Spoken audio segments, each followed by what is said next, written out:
Fresh action in the Surajkund Mela joyride collapse case. Haryana Police have now arrested Mohammed Shakir, the owner of the ride operating company, and Nitesh in connection with the deadly accident that claimed the life of a police officer. The arrests come day after a giant swing collapsed at the Surajkund Mela, visuals on your screen, in Faridabad, killing Inspector Jagdish Prasad, who lost his life while trying to rescue injured visitors. Police say serious safety lapses have come to light.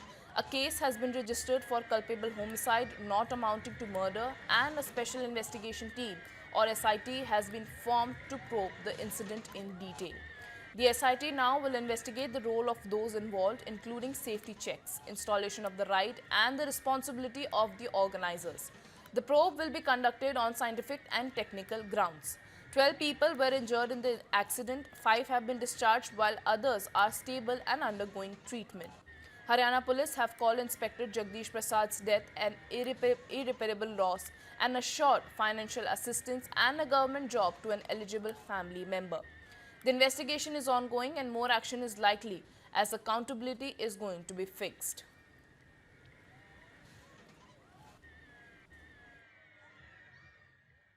Yes, it is because very deterrent action is not taken against the organizers and against the people who have given permission. Permission should have been given after taking an undertaking from the operator. Now, one will have to see whether this undertaking was taken from operator or not, and was operator complying with all the conditions? Because it's a very, very bad incident.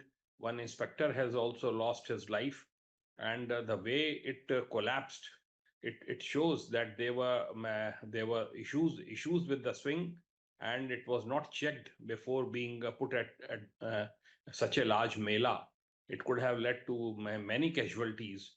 So these things are taken lightly in our country. We forget about such incidents. I think Haryana Police has done the right thing by invoking Section 105, punishment for culpable homicide not amounting to murder. This is the right section, and action should be taken against all the organizers.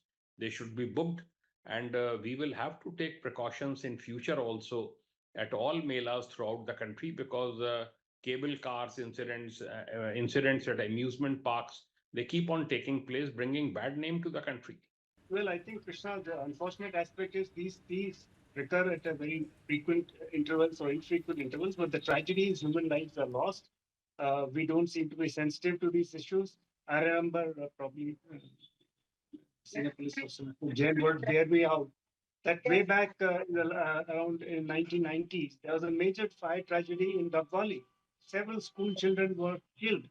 And you know, the point is, we talk of deterrence, we talk, but where are the standard operating procedures? Why the district authorities become, you know, whoever is responsible for this need to know that safety audits and safety inspections are paramount, especially if you're allowing hundreds of people footfalls into these exhibitions or amusement parks. So this is something which is, you know, we forget. Today there is an incident, we mull over it, we put out SOPs in place. Actually, there were so many orders on such type of melas everywhere in India. Here also, SOP was there, instructions were there, BIC norms were there. Even then, it was utterly failed on the part of the organizers of this mela, because as per these jhulas are under the dangerous instruments. So for that purpose, daily audit and NOC is required daily. So and accordingly they have taken the NOC also, but it was totally fake. That is why it happened like that. Otherwise, in such conditions, there are X-ray devices, handheld X-ray devices available in the market, and it is must to have the audit party and the Mela paper. But here they don't have. They should check with these devices that is there any crack in the jhula, particular joints and movements and the wires. if is there any crack or such thing was reported, then they should not give the NOC.